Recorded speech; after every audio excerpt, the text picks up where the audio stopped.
বা অন্য কেউ হোক না কেন, আমরা নিউজে দেখে জানতে পারলাম যে তারা দাবি করছে সম্পত্তি তাদের, বাট এই সম্পত্তিটা সম্পূর্ণ আমাদের মাননীয় চেয়ারম্যান ম্যাডাম জনাব গুলশানারা সেলিমের পক্ষে কেনা, ওনার নামেই কেনার সম্পত্তিটি, এবং এগুলো সমস্ত পেপারস ডকুমেন্টস আমাদের কাছে আছে।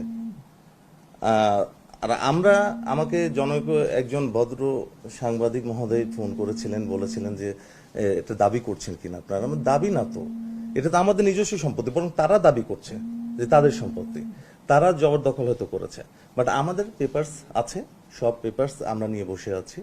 আপনারা চাইলে পেপারসের কপিগুলো আপনাদের দিতে পারবো। আমাদের সমস্ত কিছু আমাদের মানে আপ টু ডেট আছে। এর সম্পত্তি আমরা কিনেছি বৈধ। এরা ক্লেম করছে, বাট মজার ব্যাপার হচ্ছে এরা ক্লেম করছে কিন্তু না, এরা কোনো ডকুমেন্টস সাবমিট করতে পারছে না। এর আগেও ক্লেম করেছিল থানাতে, থানা বলেছিল ঠিক আছে ডকুমেন্টস নিয়ে আসেন, আমরা আমাদের ডকুমেন্টস দিয়েছি, ওরা কোনো ডকুমেন্ট দিতে পারেনি। বিভিন্ন সময় তাদেরকে ফোন করা হয়েছে, জানতে চাওয়া হয়েছে, তারা কোনো মানে ডকুমেন্টস নিয়েও আসেনি, ফোনও ধরে নেই, উত্তরও দেয়নি। আর সেদিন তারা বলছেন যে আমরা তালা ভেঙে দখল করে নিয়েছি। তো আমার একটু হাসি পেয়েছে ওনাদের মানে দখলদারিত্বটা, মানে একটা ফেক জিনিসটাকে ওনারা কিভাবে এস্টাবলিশ করার চেষ্টা করছেন।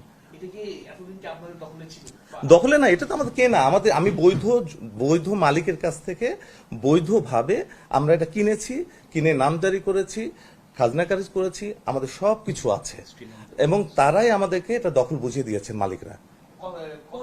এটা নিয়ার অ্যাবাউট 2000-2003 সালের এদিকে। এটা আপনার 9 কাঠার মতো প্রায়। জি জি জি জি, আমরা যে জমিদারের কাছে কিনেছি তারাই আমাদেরকে দখল বুঝিয়ে দিয়েছে। এই যে আপনাদের জিম্মায় ছিল বা দখলে ছিল বা আপনাদের সম্পত্তি চাই বলে এই যে অগ্রণী ব্যাংক কালকে যে কাজটি করলো, এই বিষয়ে কি আপনারা আইনগত কোনো পদক্ষেপ নেবেন? জি জি, আমরা না অবশ্যই আমরা একটা জিনিস মনে রাখবেন, আমরা যেহেতু একজন আমাদের মাননীয় হাজী মোহাম্মদ সেলিম স্যার হচ্ছেন একজন রাজনীতিবিদ এবং একজন পুরো দস্তুর একজন ব্যবসায়ী, সো তিনি আইনের প্রতি সবসময় শ্রদ্ধাশীল। তো আমরা অবশ্যই আইনকে শ্রদ্ধা করি, আমরা আইনের মাধ্যমেই সব সুরাহা করব, আমরা এই ব্যাপারে বদ্ধপরিকর এবং সেই প্রক্রিয়াতেই আমরা এগুচ্ছি। অবশ্যই, জি ধন্যবাদ আপনার এটা এই বুস্ট আসার জন্য। রাইট, হ্যাঁ জি হ্যাঁ। এখন ব্যাপারটা হচ্ছে যে আমাদের জমি হট করে ওরা একটা মানে কি বলা যায় যে স্টেটমেন্ট দিয়ে দিল যে জমিটা আমাদের দখল জমি, আমরা জমি দখল করতে পেরেছি, ভেঙে আমাদের দখলে নিতে পেরেছি, বাট ওনারা একটা ডকুমেন্ট সাবমিট করতে পারেন নাই যে আমরা যে ডকুমেন্টসগুলো সাবমিট করতে পারছি। ওনাদের শুধু বলুন একটা, আমরা যে আমাদের কাছে যে ডকুমেন্টসগুলো আছে, একটা জমির জন্য যে ডকুমেন্টসগুলো প্রয়োজন বৈধতা মানে প্রমাণের জন্য, তো সমস্ত বৈধতা প্রমাণের সমস্ত ডকুমেন্টস আমাদের কাছে আছে। তারা আমার সমস্ত দরকার নেই, তাদের একটা দিতে বলেন, একটা ডকুমেন্ট তারা দিতে পারবে না, তারা শুধু দাবি করে যাচ্ছে, ডকুমেন্ট দিতে পারবে না। আইনগত কি ব্যবস্থা নেবেন তাদের, যেহেতু আপনারা বলছেন যে আপনাদের কাছে বৈধ পেপারস রয়েছে এবং তারা এটা দখল নিচ্ছে, হ্যাঁ হ্যাঁ, সেক্ষেত্রে আপনারা কি ব্যবস্থা নেবেন?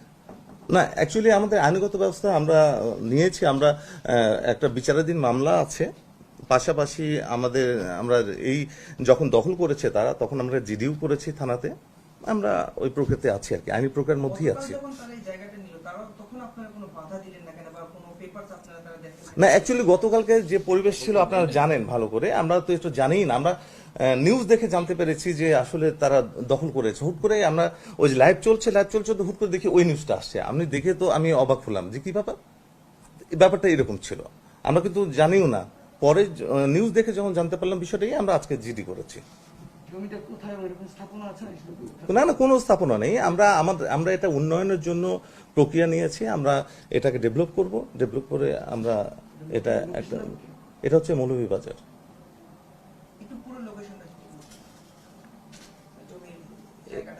এটা হচ্ছে 78/1 মৌলভীবাজার। জি খালি প্লট। 2000 আনুমানিক বলছি 2000-2003 এদিকে।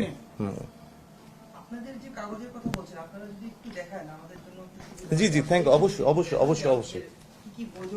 জি জি জি জি, এটা হচ্ছে ডিসিআর, এটা হচ্ছে সিটি জরিপ, এটা হচ্ছে মিউটেশন, এটা হচ্ছে পর্চাগুলো এস এ আর এস, এটা আর এস, হ্যাঁ সিটি দেখিয়েছে আগে, তারপর এটা হচ্ছে সিএস। অর্থাৎ আমি আবারও বলছি, একটা জমির মানে প্রমাণের জন্য ডকুমেন্ট যা যা দরকার আমাদের কাছে সব ডকুমেন্টসই আছে। আমি আপনাদের মাধ্যমে তাদের বলবো, যারা দাবি করছেন তারা একটা ডকুমেন্টস দেখান যে এই জমিটা আমাদের, এই যে প্রমাণ আছে। আজ পর্যন্ত তারা সাবমিট করতে পারেনি। আমরা এটা চকবাজার থানায়, আমাদের এটা চকবাজার থানার আন্ডারেই, এই জন্য চকবাজার থানায় করেছি। না, আমরা তো কাল রাতে দেখেছি, হ্যাঁ আমরা আজকে জিডি করেছি।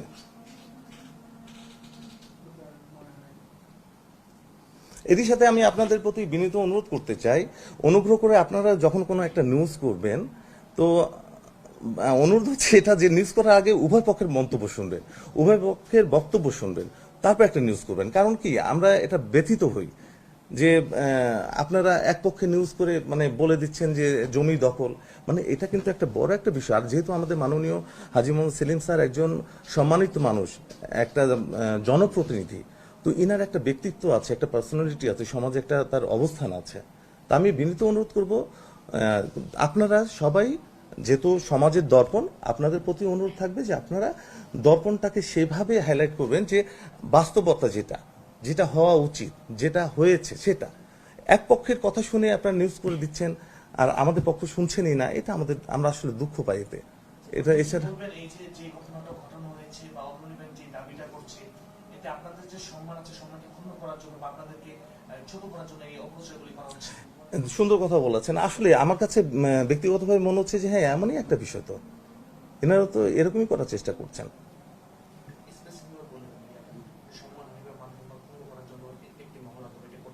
হ্যাঁ, নিঃসন্দেহে এনারা আমাদের স্যারের ব্যক্তি ইমেজটাকে একটু কমানোর জন্যই চেষ্টা করছেন। কারণ আমাদের স্যারের তো আপনারা জানেন, পুরাতন ঢাকার আমাদের মাননীয় হাজী মোহাম্মদ সেলিম স্যার একজন মানে জনদরদী একজন মানুষ, সবার হচ্ছে মনের একটা মণিকোঠায় তার অবস্থান। তো এই অবস্থান আসলে কেউ কেড়ে নিতে পারছে না। তো বিভিন্নভাবে তাকে চেষ্টা করা হচ্ছে হেয় করার।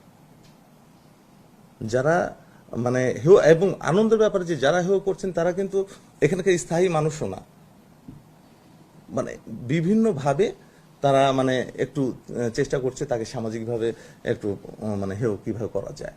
তো এটা তারই একটা অংশ হতে পারে।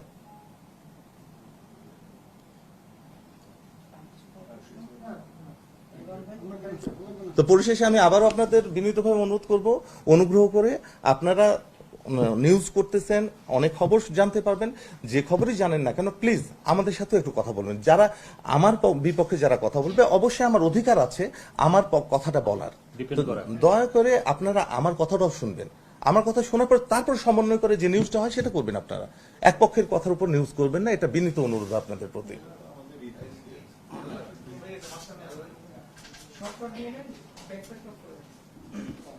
ছবি জানে, ছবি হাতে রাখলাম। না শেষ